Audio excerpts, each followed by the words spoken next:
Нарын облысы Нарын шаарынан 112 чакырым өткөндөн кийин барыбыз уккан, айрымдары келип көргөн Ташрабат деген кербен сарай бар. Сүрөттөрүндө эле көрсөк керек. Мен азыр ошол Ташрабат деген кербен сарайдын чатырындамын, үстүндөмүн. Өзүңүздөр көргөндөй, мунун үстүнө адамдар чыга берет, басып келе беришет. Мунун баары тебеленип тепселенген. Могул тешиктердин баары мынакей видеодон да көрүп атасыңар, ичинин баары ным, караңгы, анан могу тешиктерине суу кирет.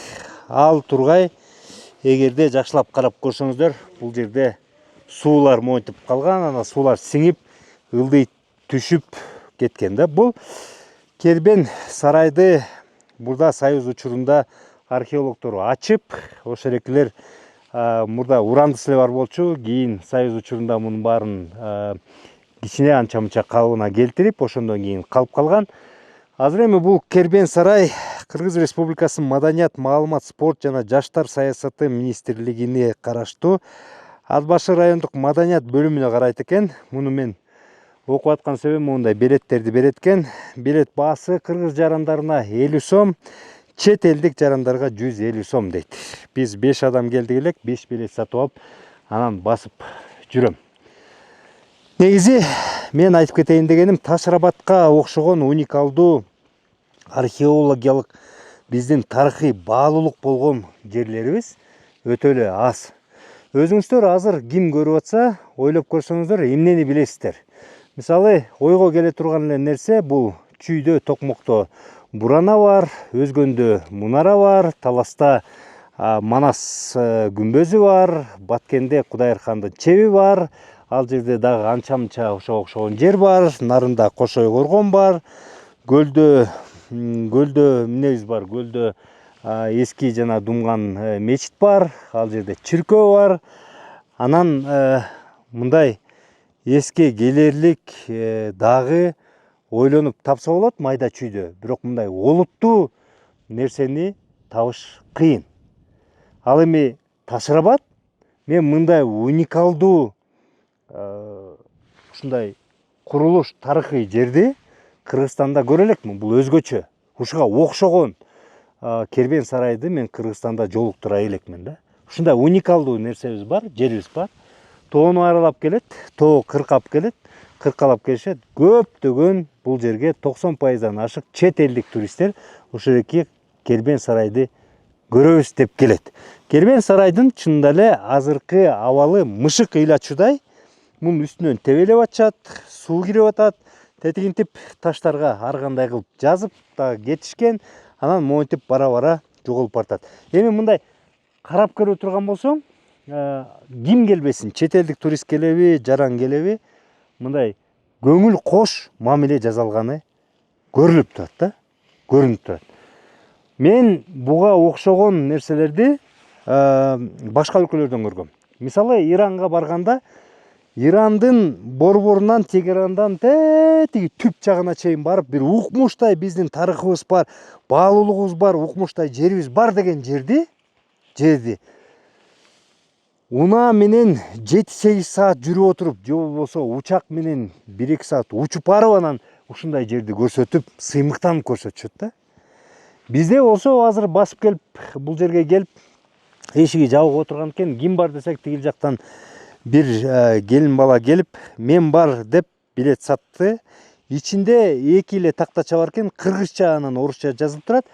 Гид барбы, бул Ташрабат жөнүндө ким айтып бере алат десек, ошол жерден окуп алгыла дейт. Эми ал жерден окуп алганда кичинекей эле кыска жазып коюптур. Ушу Баланчанчы жылы ушу Союз учурунда анык болгон, археологдор ушинтип карашкан, эски сүрөттөрү бар экен, жаңы сүрөттөрү бар экен.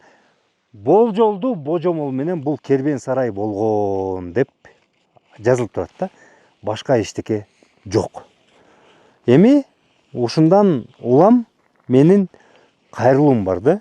Урматтуу президентибизге, урматтуу генералыбызга, сиздерге кайрылуу. Эмне кылса болот жана эмне үчүн маанилүү экен. Достор, мен жана Dream Journey компаниясы кезектеги кызыктуу тур жарыялайбыз. Булсам биздин тур Фудзиямага, Жапонияга болмокчу. 24 августтан 4 сентябрга чейин Жапониянын 6 шаарына Киото, Осака, Токио жана башка шаарларына эң кызыктуу жерлерге эски Жапония, заманбап Жапония, кызыктуу Жапония, салт саналары, алардын тарыхы дегиле азыркы жапондор ким, алар эмне жешет, эмне менен жашашат, кантип жашашат, ошонун баарын толук барып көрүп чыкмакчыбыз. Андан тышкары эң негизгиси достор, биз Фудзиямага трекинг кылып, Жапониянын эң бийик чокусуна чыгып келмекчибиз. Сөзсүз түрдө абдан кызыктуу, абдан саз, жыш жана бай саякат болмокчу. Бул саякат менин жакындарым үчүн, менин саналаштарым үчүн атайын даярдалып жатат. Өзгөчө даярдалып жатат. Келиңиздер, толук маалымат шилтемеде катталып, жазылып, аракет кылып, дүйнөнүн төрт буручун көргөнгө умтулалык. Бул жашоону жаркырата жашаганга аракет кылалы. Биз менен чогуу бул жашоо сөзсүз түрдө жаркырайт. Кеттик Жапонияга. Бул эми сиздердин эле колуңуздардан келет. Себеп дегенде мен азыр жергиликтүү бийликке, губернаторго кайрылсам, акимге кайрылсам, же болбосо Кыргыз Республикасынын маданият, маалымат, спорт жана жаштар саясаты министрлигине кайрылсам, бул маселе чечилбейт. Бул жөн эле тарыхый баалуулук эмес, бул биздин келечегибизди аныктап, мурунку биз бай эл экенибизди, тарыхыбыз бай, улуу эл экенибизди гана белгилебестен, келечек муунга дагы миллион, миллиардтаган акча алып келе турчу нерсе да. Азыр эми мен айтып кеттим, бул мындай ыйлачуу абалда экен да, ыйлачуу абалда чынында эле. Анан эми караңыздар, бул жерде көрдүңүздөрбү, тетиги вагонеткалар турат, андан кийин контейнерден салынган, бирок сыртын жазап коюптур, мындай эс алуу жай турат. Ар жагында да вагонетка турат, мындай сарай-парайлары менен турат. Эгерде мындай карап келе турган болсок, тетиги бул жерде боз үйлөр турат, тетиги жерде боз үйлөр турат. Баш аягы бул жерде конок үйлөрдөн, ушундай конок үй, эми отельче деп айтуу кыйын, бирок конок үйлөрдөн, туристтик жерлерден ушул жерде 6 экен. 6 адам, 6 уюм ушундай туристтерди кабыл алат экен. Сезон 6 ай болот экен. Мынакей момундай топурак жол салынган, жылда жергиликтүү бийлик эмне кылат экен, 2 грейдерди кылып, 2-3 жолу түртүп кетет дейт. Бирок ал бат эле улам унаалар кылганда, жанагы шыйпыр жолдор деп коет го, быдыр болуп калат экен, ошондой экен да. Эми караңыздар, мисалы мен тетиги Сабырбек деген эс алуу жай экен, ошол жерге келдим. Сабырбек деген эс алуу жай, мына азыр видеодон көрсөңүздөр болот. Ошол жерде бүгүнкү күндө биз 80 адамды кабыл алабыз, туристтерди кабыл алабыз, 6 ай бою иштейбиз деп айтып жатат да. Анан айтып жатат, мен алардан сиздер эмне силерге зарыл болуп атат десе, биз өкмөткө кайрылдык, канча суралдык, бизге ушул жолду жакшынакай кылып асфальттап берип койсо, анан бизге ушул жерге электр энергия киргизип койсо жакшы болот эле деп айтып атышат да.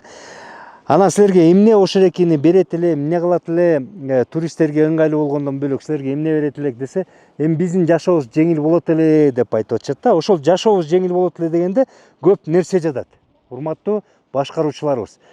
23 жыл болуптур Сабырбектиги. 23 жылда ушинтип акырындап турист чогутуп, эптеп, ушу 6 жылда 6 ай болот экен. 6 ай бою ушинтип оокат кылып атып, 23 жылда жеткен абалы ошол экен да.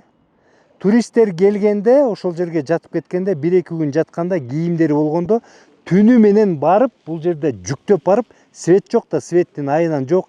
Ага генератор алышыбыз керек, май куюшубуз керек, анын баары кымбат дейт. Свет жок, электр энергиясы жок болгондон айылга барып, түнү менен ошол жерде жана кир жуугуч машиналар менен, автоматтар менен жууп, ошол жерде үтүктөп, тазалап, антип туруп анан бияка алып келишет экен да, түнү менен барыпчы. Мен айтайын дегеним, эгерде бул жерге биз 14 эле чакырым экен, тиги асфальт жолдон бул жергечи 14 чакырым асфальт салып берип койсок, анан эптеп чыгынып туруп, электр энергиясын киргизип берип койсок, булардын жашоосу кыйла жеңилдейт да, анан булар эртерээк байыйт да.